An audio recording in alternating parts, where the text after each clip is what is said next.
Merrill academy में global surgeon summit का हुआ भव्य आयोजन। Hernia surgery, bariatric surgery, colorectal surgery पर होने वाले जटिलताओं को विवादों पर हुई व्यापक चर्चा। वलसाड जिले में वापी तालुका के वापी सर्जन एसोसिएशन, अमासी और मेरिल एंड्रो सर्जरी के तत्वाधान में 19 मई को मेरिल लाइफ केयर के भव्य हॉल में ग्लोबल सर्जन समिट 2023 का आयोजन हुआ, जिसका 20 मई को समापन हुआ।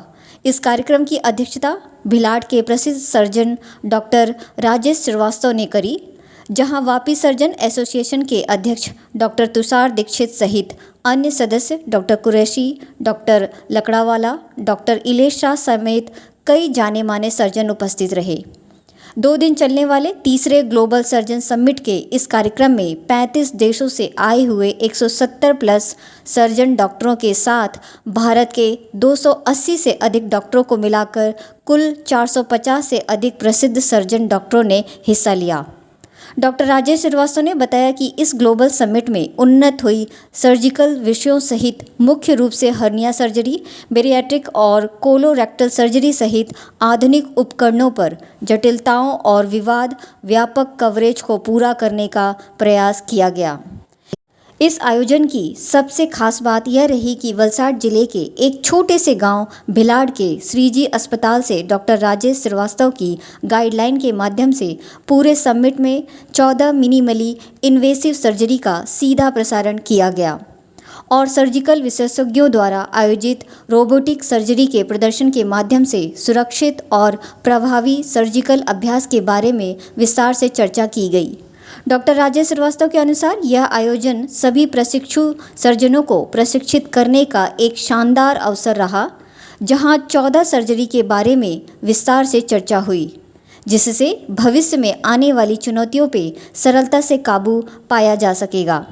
डॉक्टर श्रीवास्तव बताते हैं कि उन्नत तरीके से निर्मित यह सर्जरी काफ़ी सस्ता और आसान है, जिसके प्रति विश्व के कोने कोने से मरीज भारत की ओर आकर्षित हो रहे हैं, जिसका असर आने वाले समय में भारत की आर्थिक स्थिति के लिए लाभदायक साबित होगा। बैरेटिक सर्जरी क्यों की जाती है? बैरेटिक सर्जरी मोटापे की बीमारी से ग्रस्त रोगियों का सबसे प्रभावी उपचार है, जिससे पर्याप्त मात्रा में और सतत रूप से वजन कम किया जा सकता है और इससे मोटापे से संबंधित सहवर्ती बीमारियों में सुधार किया जा सकता है या उन्हें ठीक किया जा सकता है। इस तकनीक से रोगी सर्जरी होने के बाद पहले 6 महीनों में अपना 30 से 50% तक अतिरिक्त वजन कम कर पाते हैं और सर्जरी के 12 महीनों में 77% अतिरिक्त वजन कम कर पाते हैं। सर्जरी के 10 से 14 साल बाद मरीज अपने अतिरिक्त वजन को 50 से 60% तक कम कर सकते हैं। क्या बैरिएट्रिक सर्जरी सुरक्षित है? बैरिएट्रिक सर्जरी से पित्ताशय की थैली, गॉल ब्लैडर हटाना, गर्भाशय उच्छेदन, हिस्टेरेक्टोमी और कूल्हे का प्रत्यारोपण, हिप रिप्लेसमेंट अब बहुत ही आसानी से और सुरक्षित तरीके से किया जा रहा है। इन उन्नत तरीकों से रोगियों को कम से कम दर्द होता है, साथ ही यह अत्यंत सुरक्षित भी है और इनमें जटिलताओं की दर सामान्य ऑपरेशनों से कम होती है। रोगी सर्जरी के दूसरे दिन से ही अपने काम को आसानी से कर सकता है। डॉक्टर ने कहा, मेरिल लाइफ केयर के द्वारा निर्मित उपकरण ग्लोबल मेडिकल की दुनिया में अपना परचम लहरा रहा है। उच्च दर्जे की क्वालिटी के कारण रोबोटिक सर्जरी और भी आसान हो गई है। शाहिद बिलखिया ने कहा कि युवा और देश के स्वास्थ्य का ध्यान रखने वाले डॉक्टर समुदाय के हम दिल से शुक्रगुजार हैं। मेरिल एकेडमी हमेशा देश हित में इस तरह के सभी आयोजनों के साथ कंधे से कंधा मिलाकर खड़ा रहेगा। ग्लोबल सर्जन समिट ए तीजू ग्लोबल सर्जन समिट है जे में वापी में कर रहे हैं। यूनिक है, देश में क्या भी नहीं थता अँ थाय। इस आ ग्लोबल समिट में लगभग 30 થી 32 आउटसाइड कंट्रीना लोग है, जेमा कि आ तमे लाइव सर्जरी જોઈ રહ્યા છો। સ્પેનના સર્જન છે એ ઓપરેટ કરે છે। એવી રીતે Germany, France, Italy, Saudi Arabia વર્લ્ડના लगभग 32 कंट्रीजना लोग है और अपना देशना जेटला टॉप शॉट सर्जन है, जेवी कि पाछळ तमे जोई शको डॉक्टर पलनी वेलू जे साउथना पिलर है और देश में अगर मोटा नाम लेप्रोस्कोपिक सर्जरी में कहीए तो है। हमणां डॉक्टर नरवरिया साहेबे बात करी, अमदावाद में बैरिएट्रिक सर्जन है।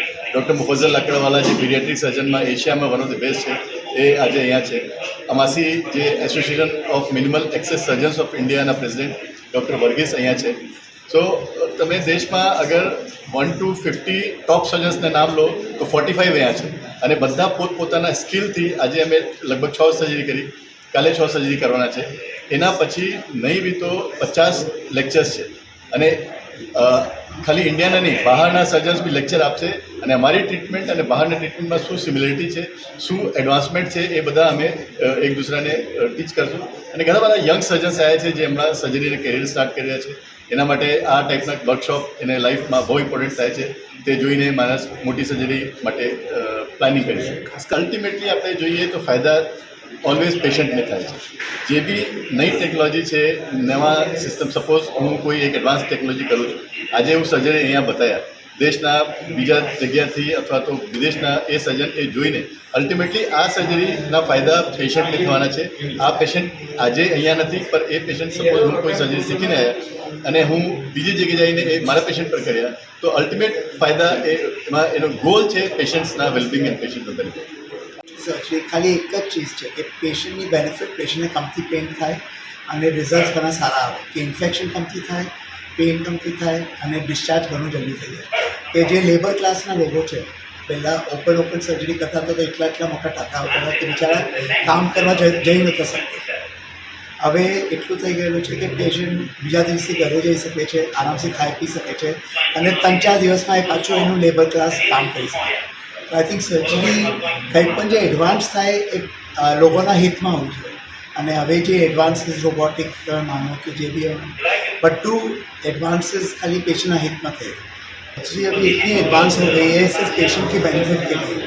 तो ये जो मुझे याद है 2005 में मैं डॉक्टर राजेश ने यहाँ पर ही नज़दीक में एक PHC अस्पताल है गुजरात की, यहाँ पर हम आए थे तो हमने सर्जरीज जो डेमोस्ट्रेट की थी आज और वो प्रॉब्ली 18 साल पहले की जो सर्जरीज है इसमें इतना अंतर आ गया है.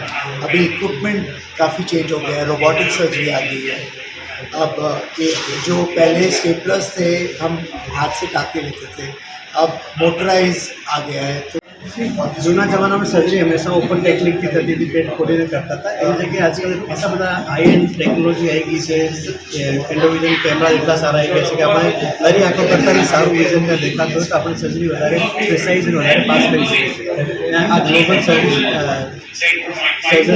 સમિટ છે જે આખા વર્લ્ડથી ડૉક્ટર્સ આવ્યા છે, ડૉક્ટર રાજેશ શ્રીવાસ્તવના અંદરમાં એ બધાએ અલગ અલગ ટાઈપની સર્જરી ડેમોન્સ્ટ્રેટ કરી છે અને એ સર્જરીઝમાં કઈ રીતે ટેકનોલોજી યુઝ થાય અને how fast you can do અને સેફટી ઉપર વધારે ફોકસ રાખશે જેનાથી પેશન્ટને સેફથી સેફ સર્જરી. આજકાલ આ સર્જરી પછી લોકો 2 થી 3 કલાકમાં હરતા પડતા અને ખાતા પીતા થઈ શકે છે. એટલી ફાસ્ટ ટેકનોલોજી છે, લોકો 24 કલાકમાં ઘરે લઈ શકે છે. तो नमस्ते. पहली बात, मेरा नाम मोहित पार्टे है. मैं मेरिल का एम्प्लॉय हूँ. पिछले 3.5 वर्षों से यहाँ पे काम कर रहा हूँ. मैं एक इंटरनेशनल मार्केट में काम करता हूँ और ये ग्लोबल सर्जन समिट 2023 का जो तीसरा अध्याय है, तो ये रखने का उद्देश्य यही है कि जितने भी बडिंग डॉक्टर्स हैं या फिर जितने भी स्टूडेंट्स सीखना चाहते हैं मेडिकल डिवाइस, उनको हम प्रोत्साहन दे रहे हैं और एक स्टेज दे रहे हैं जहाँ पे जाके ये नई नई चीज़ें सीख सके.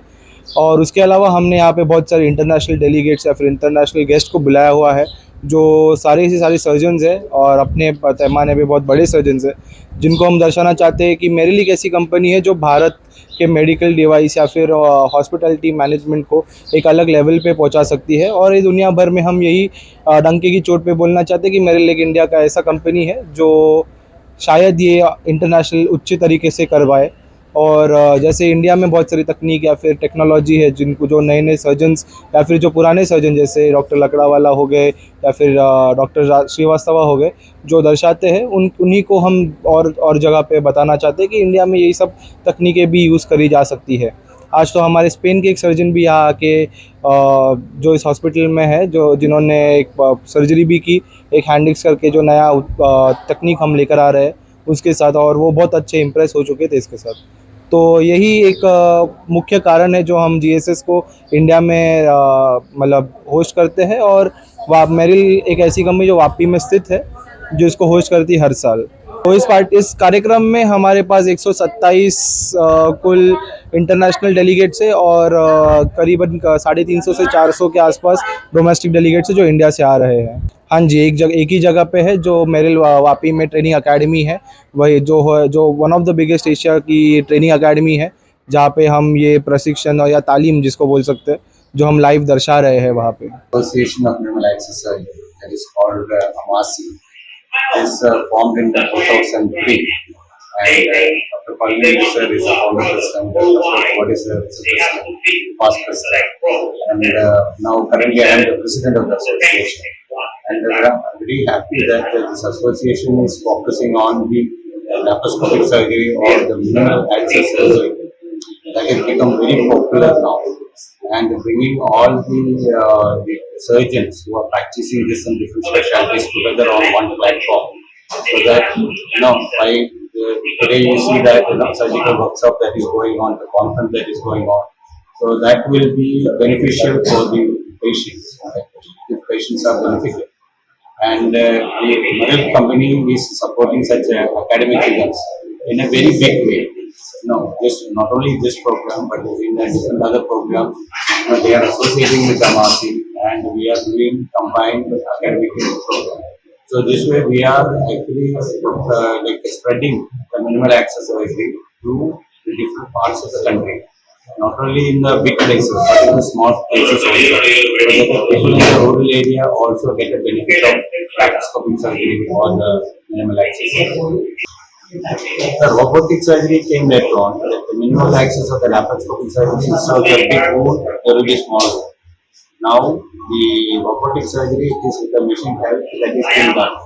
So it actually is more advanced and it is coming up in a big way. Probably future may be more of robotic surgery. Held at Vapi and the Meril Academy, hosted by Vapi Surgeons Association and Associate Minimal Surgeons. And this is a global conference where more than 500 surgeons participated from different countries, including Latin America, Europe, and all places have come. And more than 150 faculties talked to different subjects, and there was live operations demonstrated from basic to advanced, including abdominal reconstruction or bariatric surgery. This very well attended meeting, lots of new things. Minimal access surgery is a new emerging specialty where now, though it is already 3 or 30 years strong, but still lots of new technology like robotics, artificial intelligence, cloud computing. So learning is a very continuous process, and Vapi Surgical Association is meeting very happy and every participant very thankful for new. 19 और 20 तारीख को Vapi surgeon association ने global surgeon summit organise किया है। ये हमारा इस तरह का तीसरा समिट है। इस समिट की खासियत ये थी कि इस समिट में लगभग 32 अलग अलग कंट्रीज के लोग आए थे, जैसा सर ने बताया, Europe, Germany, Italy, Saudi Arabia. Europe का कोई ऐसा पार्ट नहीं था जहाँ के सर्जन नहीं आए थे। ये वापी सर्जन एसोसिएशन और association of minimal access surgeon का ज्वाइंट वेंचर है। मैं ऑर्गेनाइजिंग चेयरमैन था। हम लोग का ऐसा रहता है, फर्स्ट हाफ में हम लोग लाइव सर्जरी दिखाते हैं। इस बार live surgery CG hospital Gujarat से रिले की गई, यहाँ पे सब लोगों ने देखा। सेकेंड हाफ में अलग अलग देश के लोग अपना उनके देश में क्या हो रहा है, क्या नई टेक्नोलॉजी है, किस तरह से कर रहे हैं, वो सब चीजें बताते हैं। वो खत्म हुआ, आज डे 1 था, बहुत अच्छा गया। सारे फैकल्टी, सारे डेलीगेट बहुत खुश थे and everything went very well. Sir robot surgery और नई तक पद्धति से जो सर्जरी होती है, तो इसमें क्या लेटेस्ट टेक्नोलॉजी में क्या? अल्टीमेटली किसी भी सर्जरी के टेक्नोलॉजी के ग्रोथ का कारण होता है पेशेंट। जो भी हम नया करते हैं वो पेशेंट के वेलबींग के लिए करते हैं। जो हम पहले ओपन करते थे, फिर पेज खोलते थे, अब हम मिनिमल एक्सेस करते हैं और अब हम रोबोटिक करते हैं। सारा चीज का सेंटर होता है पेशेंट। हमारा यही ध्येय होता है कि पेशेंट को हम कम से कम तकलीफ देके उसको ज्यादा से ज्यादा उसकी बीमारी को दूर कर सकें। और उसी तरह से ओपन, लेप्रोस्कोपी और रोबोटिक आज इसमें एक स्टेप आगे है, जिस सर्जरी को हमने आगे दिखाया। अलग तरीके से इजराइल का रोबोट, हैंड रोबोट था, इस सर्जरी में बताई। Team the voice news.